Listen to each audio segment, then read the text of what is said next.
Hello，歡迎嚟到 Wally Magazine，我係 Sandy。今日 Sandy 快樂旅途咧就飲飲食食啦，就帶大家去睇樓。咁就睇完日本樓啦，今次終於翻嚟咧就睇英國樓啦。咁點解要睇咧？咁其實就我本身係啦，即係都從事呢個行業啦。咁最近亦都有個客人要揾一啲獨立屋咁樣，咁我都四出幫佢揾啦。咁呢一個今次介紹嘅樓盤呢，咁其實我就覺得心裏面覺得真係衷心係覺得正嘅，因為好少而家嘅曼城嘅新樓嘅樓盤呢，個地段係咁靚嘅。咁因為而家多數都係向周邊發展啊咁樣，咁而呢個區呢，咁係非常之好，而又俾佢揾到咁大嘅 lot size，即係去做呢。咁其實都係。我覺得好難得嘅，因為而家其實好多時咧喺啲靚嘅地段咧，都係可能係啲小型發展商，即係做可能十零廿間嘅啫咁變咗我又覺得唔係咁信得過啦。咁即係都係揾翻啲大型嘅發展商會好啲，就唔驚佢會爛尾啊咁。咁而呢啲大型嘅發展商咧，要揾啲即係佢哋通常都會起啲大嘅規模噶啦，咁就好難揾到地嘅，實在因為始終曼城都係一個已經發展咗好耐嘅城市啦，咁變咗佢哋揾嗰啲地方咧，都可能係一啲好舊嘅區附近就去起啊，或者係再周邊啲啊，咁開山劈石咁去起。咁變咗咧就有機會個區唔係咁靚，咁就可能周邊嘅環境都唔係咁靚，咁可能純粹入到個屋苑會靚嘅啫咁。咁但係而呢一個位置咧，今次嘅樓盤咧，我就真心堅覺得，即係我好少會覺得，因為我即係 be honest，我雖然做呢行，我就覺得曼城唔係話真係咁多樓都值得買嘅。咁真係好講地段啦，同埋個發展商嘅質素。咁今日介紹一個咧，真係我覺得係幾好。咁而個開價，我覺得都唔算貴，即係因為比起我都參考翻佢本區其他樓宇啦。咁當然新樓一定係貴過舊樓啦。但係就佢嗰個 premium，我覺得佢唔係真係加咁多。咁事不宜遲啦，唔好講咁多啦，不如入去睇下個示範單位先啦，跟住先至再話俾大家聽啲價單啦。講咗咁耐，咁個區喺邊啊？其實就係位於 SK83NN 呢個 postcode 嘅。咁咧就我哋會叫呢個區咧，呢個區係叫 Cheadle 啦。咁而佢個所在地咧就係 Hill Green。咁呢個區咧其實有咩好咧？你睇標題都見到啦，就係一個好嘅校網區。其實僅次於 Eltham 啊、Sale 呢啲嘅。我睇翻咧成個 list 咧個學校嗰個 list 咧。係即係99%啊，都係一個 good 同 outstanding 以上嘅評價嘅。咁所以咧點解深受呢個中產人士啦，同埋甚至乎香港人嘅歡迎啦？咁除咗校網好之外咧，咁頭先有講過啦，附近嘅位置咧係非常之好嘅，因為佢周邊成個區啦，頭先講中產，咁變咗佢嗰個區咧周邊嘅樓啊都唔會好舊啊，都係比較靚啲、整齊啲。咁同埋個區個治安咧，亦都係非常之好嘅。咁呢個樓盤嘅發展商咧就係 Ball Homes 啦，咁佢個樓盤名叫 Forest Court，咁咧個提供嘅樓型咧有3房半獨立啦、獨立啦、有車房冇車房啦，4房單位亦都係有車房或者冇車房嘅。咁個售價咧最平嗰間3房半獨立咧係36萬幾，就而家去做緊呢個優惠，咁真係好平好平，36萬磅就可以買到呢個中產區。咁一路去到咧60萬都有嘅，60萬磅都有嘅。咁不如睇一睇個示範單位先啦。咁睇下一路睇就話俾大家聽呢個樓盤有咩特色啦。睇呢個示範單位咧就係4房，佢個房型叫做 The Lock 啦，係一個4房獨立屋啦。咁又有一個分離式嘅車房，咁叫 detached garage 啦。咁就面積係1216尺。咁一入到嚟啦，嗱個玄關位就好寬敞，我就最中意啲玄關去寬敞，因為咧有時你入到嚟咧，你自己都一抽二楞啊，咁你可能又唔係得你一個啊，咁變咗你連轉身都冇機會嘅時候咧，就好麻煩啦。咁尤其是可能有啲 visitor 一大堆嚟嘅時候咧，大家就企晒門口，咁冇得入屋就好麻煩咯。咁睇下個廁所啦，咁首先就係客廁，咁就名廁嚟嘅，係非常好。嗱，呢個位咧，我真係真心中意，係喺樓梯底有一個洗衣房啊 utility room。咁咧因為咧始終洗衣機洗衫嘅時候都有啲聲響嘅，咁我而家有個門隔住，咁啊最好啦。咁同埋咧呢個房都夠大，呢個位置空間，咁啊可以咧可以擺個伸縮棍咧，跟住晾下啲衫喺度抽濕咧就最好。因為始終喺曼城咧嗰個天氣都係陰晴不定，我就好少去花園嘅。咁啊，多數都係韞喺間房度開個抽濕機咧，就抽乾啲衫。因為我又唔係好中意用乾衣機，因為好多衫咧都唔適宜用乾衣機。咁啊，所以呢個設計幾好，我覺得好過做 store 房。咁再入嚟咧就係一個客廳啦。咁呢個客廳咧都算係夠大噶啦。咁當然啦，你話啊呢間4房嚟嘅喎，咁冇辦法啦，新樓咧嘅即係一定係唔夠二手樓嗰啲即係嗰啲4房咁大嘅。咁但係我都覺得算係中規中矩啦，即係呢個4房之中有一個咁大嘅客廳，起碼都可以容納到10幾人啦。咁開 party 都唔係一個問題嚟嘅，因為我咧就好中意開 party 嘅，咁所以咧即係個客廳夠唔夠大咧，都係一個好緊要嘅考慮因素。咁你睇下擺到2套 sofa 咧，都依然個空間都綽綽有餘。不過成日唔明點解佢呢件事咧就唔係對住個 sofa 嘅，去側身望 sofa。再俾一個 overview 大家。好啦，跟住入去呢個飯廳加廚房嘅位置。咁咧呢個一入去你見到啦，其實擺到2張 sofa，單人 sofa。咁其實呢個kitchen 同埋個飯廳咧都唔係太細嘅，即係如果你唔擺個 sofa，其實擺張長啲嘅餐台仲得。你睇下嗱，而家佢擺咗6人啊嘛，咁如果你用晒一個位，其實擺張圓台12人一圍，正。呢個都係可以開 party 嘅最佳位置。咁咧嗱，佢見到嘅啦，都係嗰個用料咧，其實嗱呢個係冇 upgrade 版嘅。咁佢嗰個用料啲櫥櫃咧，你都見到係冇一般其他啲新盤咧咁悶啊。你見到佢嗰個用色啊，即係同埋個用料咧，都唔係一般嗰啲焗漆咁普通咯。咁同埋咧，佢全屋嘅家電咧都係用 AEG 呢個牌子嘅，咁比較高級啲啦。咁啊，呢個明火煮食嘅。咁啊，櫥櫃都真係夠用啦，即係同埋咧，佢都夠厚身，即係因為之前我住咧嗰個 New Build 咧，咁佢嗰個櫥櫃咧好窄身，咁所以咧都唔知擺到啲乜嘢咯，即係碗碟都擺唔到啊，即係啲豉油啊嗰啲都好逼逼夾夾咁樣，咁呢個我就覺得佢個厚度夠啦，同埋闊度夠咯。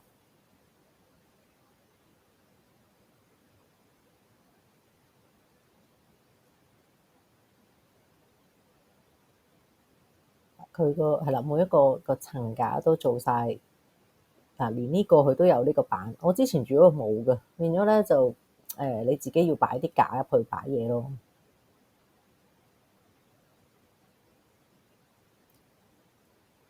嗱，我個人幾欣賞呢個櫃桶嘅，咁咧佢都係比較靚啲嘅質地，就唔係我之前住 Taylor Wimpey 啦或者 Berry 咧，佢哋就唔係呢一種嘅即係燙櫃咯。咁呢隻我覺得靚啲，冇咁簡樸。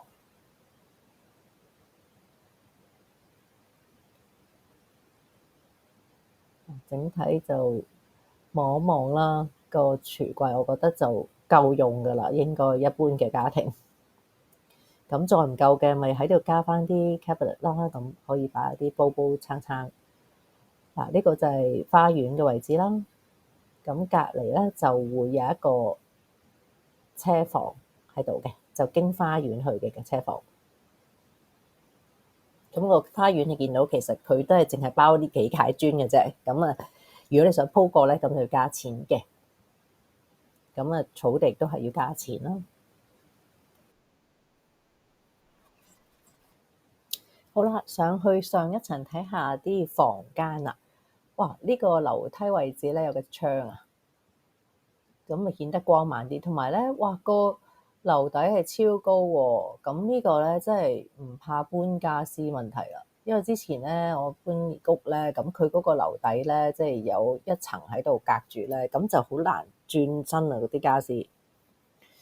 好啦，第一間房咁通常都係啲細房嚟㗎，你見佢咧嗱，做一間係好似啲 study room 咁樣啦，書房形式。咁呢個咧，我諗極其量你只可以擺到單人床嘅啫，咁所以呢間係最細嘅房。咁另外一間啦，都係只可以擺到單人床，又或者雙人床都得嘅，就可能唔太大空間再可以擺到其他嘢啦。咁啊變咗都係小朋友房會好啲。咁啊嗰個凹位咧就可以擺個衣櫃。咁個房就唔係話太過四正，因為始終都係有啲凹位。不過咧，你預咗個新樓咧，通常佢個 lock size 都唔係咁大咧，咁變咗你分兩層，上面有4間房，都應該幾難每一間都咁大啊。咁啊，先睇下，不如睇下個客廁先啦。嗱，客廁咧，你睇下佢唔係客廁，應該係 family bathroom 啦。咁啊，都見到佢好大啊，咁個空間都佔咗好多，即係分咗一啲過嚟呢個洗手間。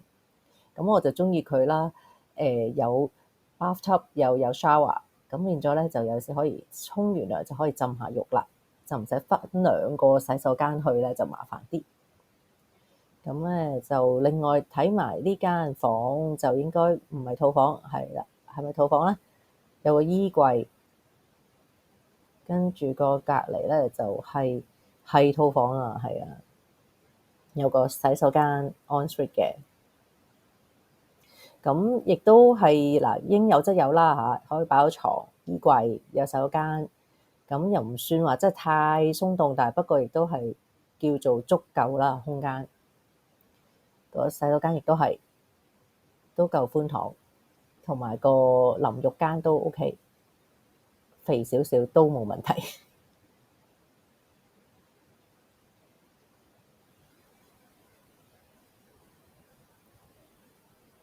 咁亦都係名廁啦，咁就會好啲，因為唔使咧啲濕氣咧聚住喺度就會發毛。好啦，跟住就睇埋最尾一間房啦。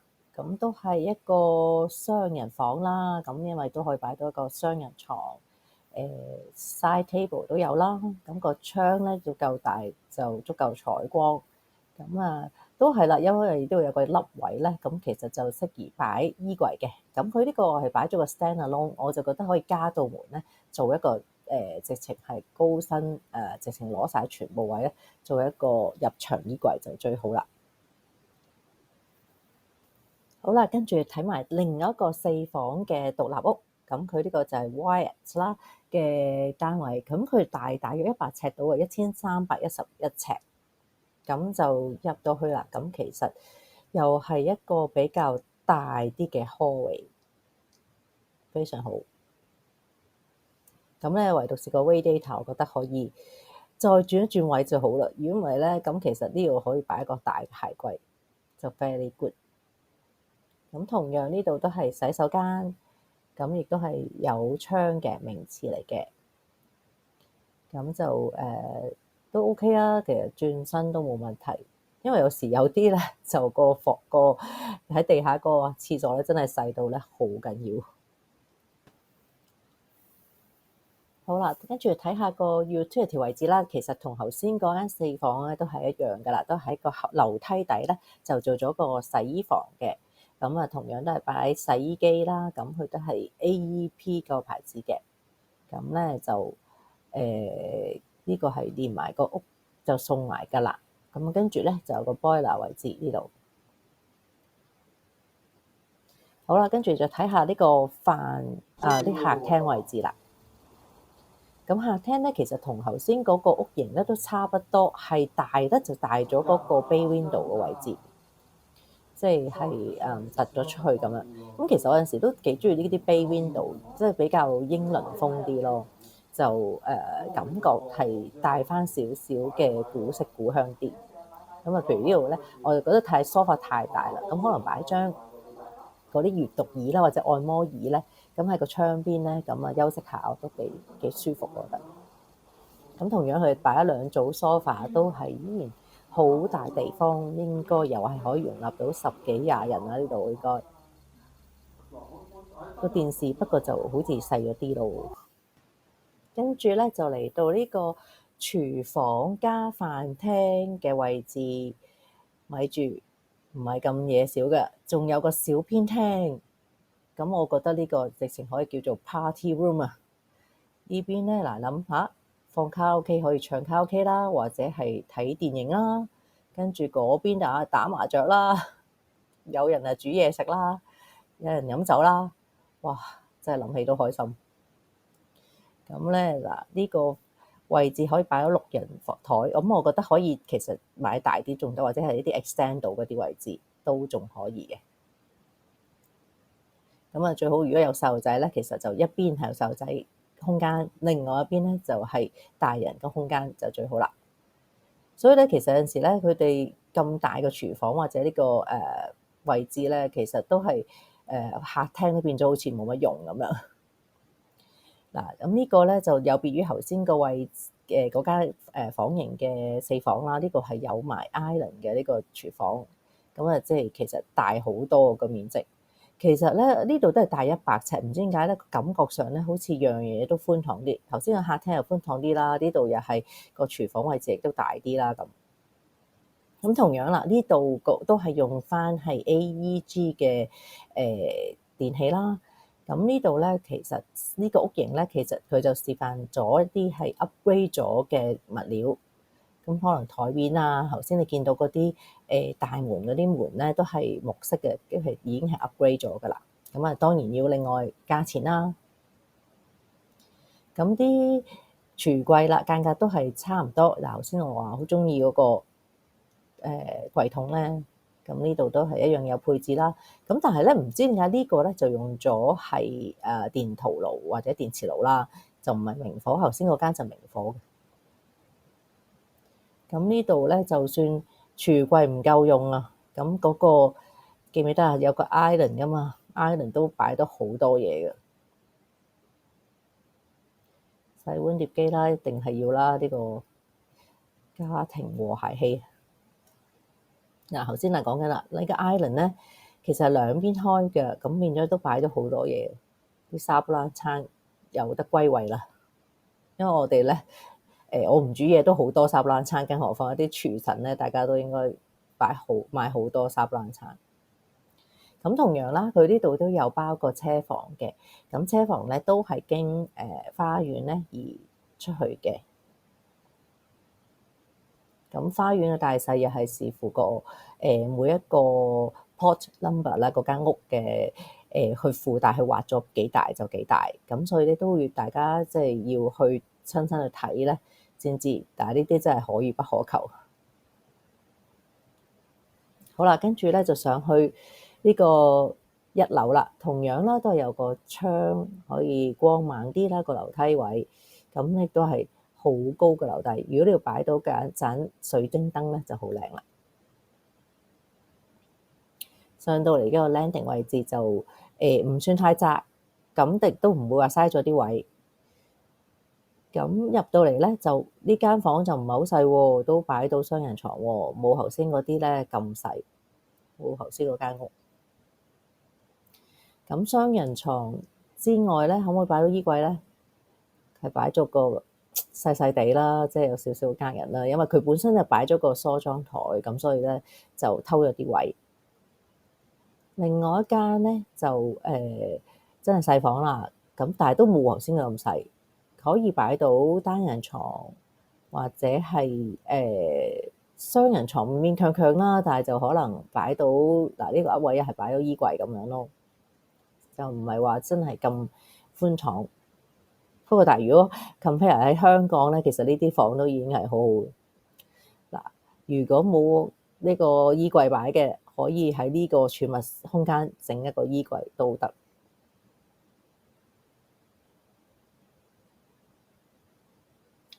跟住睇埋另外2間房啦。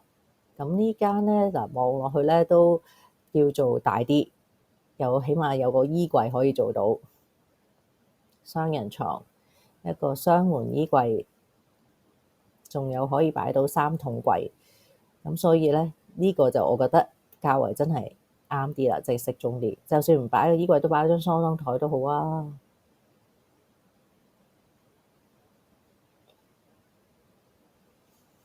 最後啦，就睇埋個主人房。主人房呢個位置咧就好怪，點解無端有個電視喺嗰度？咁咧就嗱，個空間咁大好多啦。咁係就唔係咁逼，同埋呢個應該係 Super King 嚟嘅呢個 size。咁跟住都仲可以有位擺到個 side table 啦，bedside table 同埋梳妝台，跟住再入去啦，睇下個 ensuite 嘅 bathroom 都好大喎。呢個比頭先嗰個大啲添喎，嗰個淋浴間同樣係名廁啦，咁就可以抽下啲濕氣。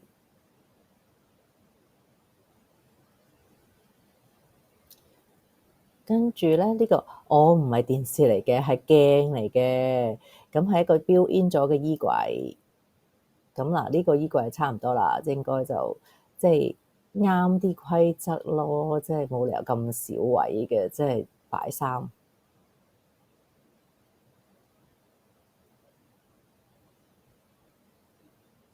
咁佢入面已經有埋間隔啦。